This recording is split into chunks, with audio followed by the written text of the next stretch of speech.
نماز کے بعد کے اذکار، ایک بار اللہ اکبر کہنا اور اونچی آواز میں۔ ابن عباس کہتے ہیں میں نبی صلی اللہ علیہ وسلم کی نماز کے مکمل ہونے کو تکبیر کی وجہ سے سمجھ جاتا تھا، یعنی سلام کہنے کے بعد آپ اللہ اکبر کہتے۔ نمبر 2، 3 بار استغفر اللہ کہنا، میں اللہ سے بخشش مانگتا ہوں۔ صبان کہتے ہیں کہ رسول اللہ صلی اللہ علیہ وسلم جب اپنی نماز سے فارغ ہوتے تھے تو 3 مرتبہ استغفار فرماتے۔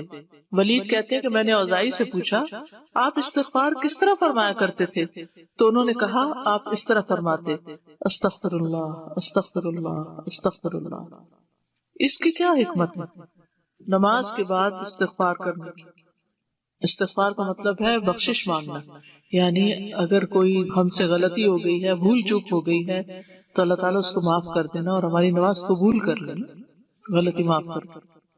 نمبر 3، اللہم انت السلام ومنک السلام تبارکت ذی الجلال والاکرام۔ اس کے بعد تسبیحات، 33 بار سبحان اللہ، 33 بار الحمدللہ، 33 بار اللہ اکبر، اور 100 پورا کرنے کے لیے لا الہ الا اللہ وحدہ لا شریک لہ لہ الملک و لہ الحمد وہو علی کل شیء قدیر۔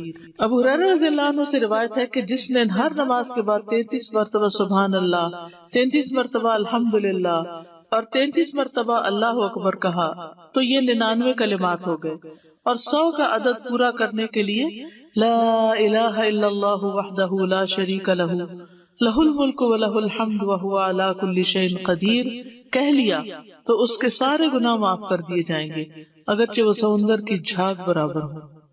1.5 منٹ لگتا ہے، 1.25 منٹ لگتے ہیں جس میں آپ یہ سارا عمل کر سکتے ہیں، اور اللہ سبحانہ وتعالیٰ کو وہ عمل زیادہ پسند ہے جو روزانہ کیا جائے، ادومھا، دوام سے کیا جائے، اللہ کی کوئی مجبوری ہو۔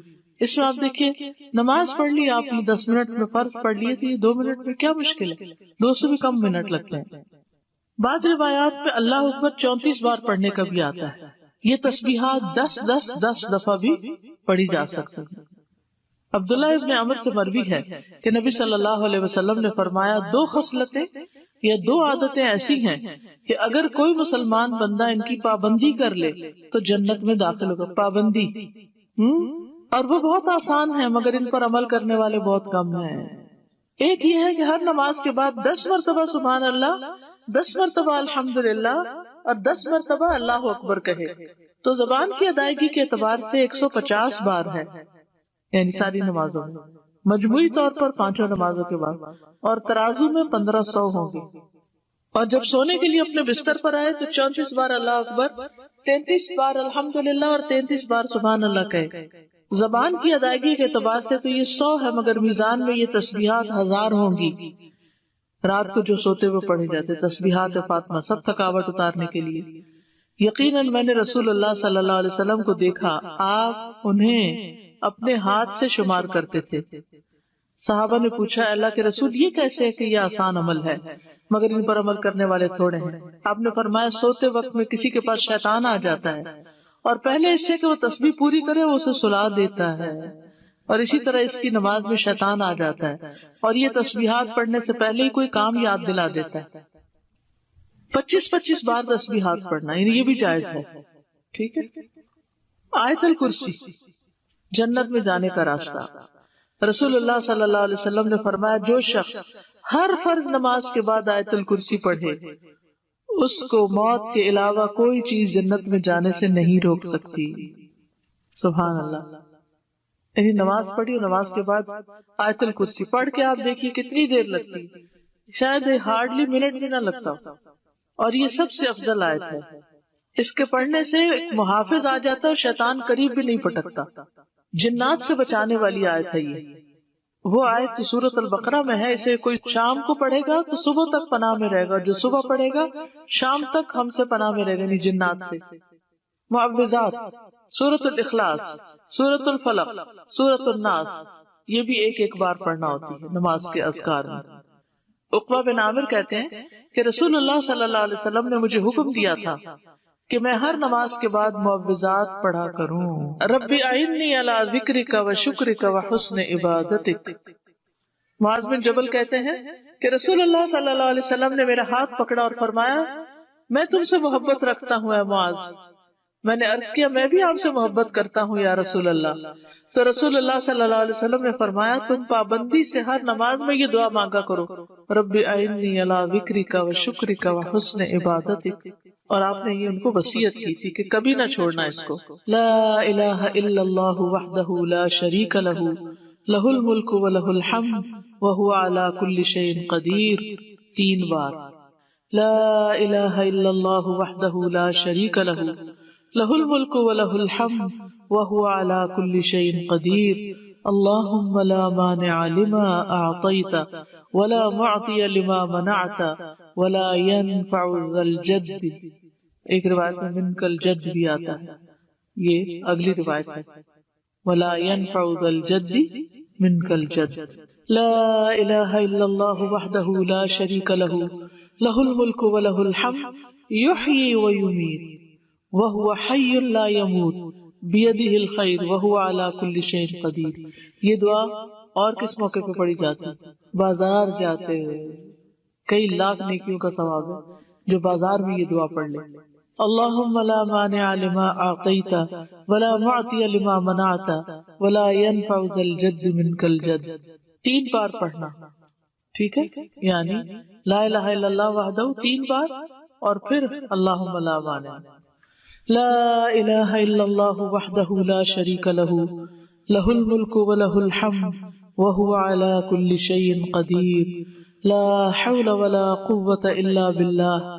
لا الہ الا اللہ ولا نعبد الا ایاہ لہ النعمت و لہ الفضل و لہ الثناء الحسن.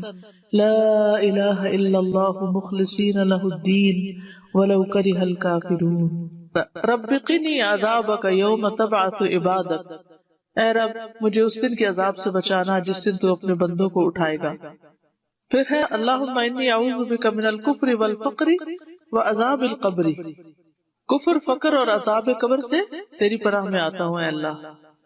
پھر اللہم اغفر لی ما قدمت وما اخرت وما اسررت وما اعلنت وما اسرفت وما انت اعلم به منی انت المقدم وانت المؤخر لا الہ الا انت. یہ اگلے پچھلے ظاہری باطنی سب گناہوں کی معافی کا اعلان ہے اس میں. سبحانک اللہم وبحمدک استغفرک واتوب الیک.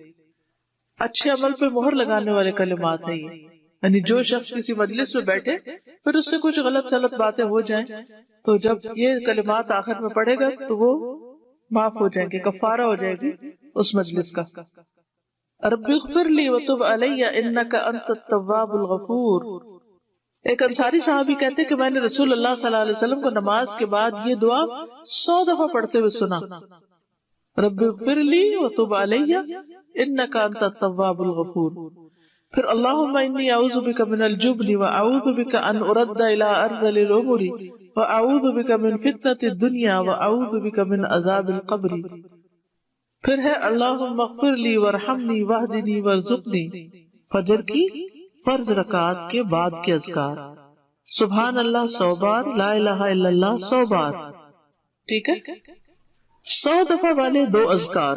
ابو ہریرہ کہتے ہیں کہ رسول اللہ صلی اللہ علیہ وسلم نے فرمایا جو صبح کی نماز کے بعد 100 دفعہ سبحان اللہ اور 100 دفعہ لا الہ الا اللہ پڑھے اس کے گناہ معاف ہو جائیں گے اگرچہ وہ سمندر کی جھاگ کے برابر ہو.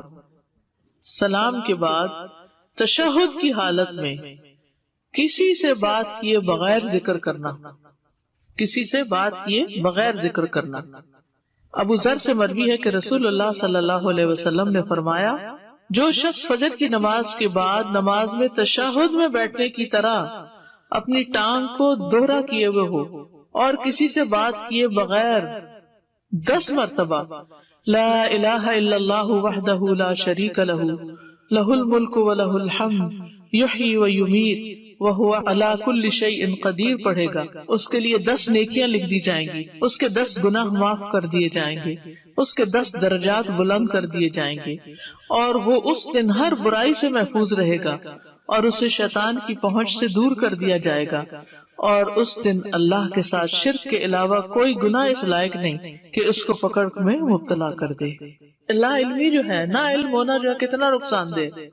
کتنی دیر لگے گی اس طرح 10 دفعہ پڑھنے میں؟ لیکن شرط یہ ہے کہ نہ وضو ٹوٹا ہو، نہ آپ اٹھے ہو، نہ بات کی ہو، جدھر بیٹھے ہیں ادھر ہی ٹانگ موڑے ہوئے، یعنی کسی گناہ پہ پکڑ نہیں ہوگی، شرک کیا تو پکڑ ہوگی، یہ مطلب۔ مغرب کی نماز کے بعد کا ذکر، سنن ترمذی کی روایت میں آتا ہے جو شخص لا الہ الا اللہ وحدہ لا شریک لہ لہ الملک ولہ الحمد یحیی ویمیت وہو علی کل شیء قدیر مغرب کے بعد 10 بار پڑھے گا، اللہ اس کی حفاظت کے لیے اسلحہ بردار فرشتے بھیجے گا جو اس کی صبح تک شیطان سے حفاظت کریں گے، صبح تک شیطان سے حفاظت۔ تو آپ سوچئے کہ کتنا بڑا اجر و ثواب اور کتنی بڑی پروٹیکشن ہے، کیونکہ بعض اوقات سارا وقت موڑنا مشکل ہوتا ہے۔ افضل پوزیشن نماز کے بعد اذکار کرنے کی کیا ہے؟ 2 زانوں کے بیٹھنا، لیکن اگر آپ اتنی دیر بیٹھ ہی نہیں سکتے، کچھ لوگوں کی تو ٹانگ مڑتی بھی نہیں ہے گھٹنوں کی تکلیف کی وجہ سے، تو پھر ایسی صورت میں 4 زانوں کے بھی بیٹھ سکتے ہیں۔ اگر نیچے بالکل ہی نہیں بیٹھا جا رہا تو پھر کرسی پہ بیٹھ جائیں، اللہ کو تو پتا ہے کہ آپ کیوں ایسے کر رہے ہیں، صرف ریسٹ کے لیے نہیں بلکہ مجبوری کے تحت۔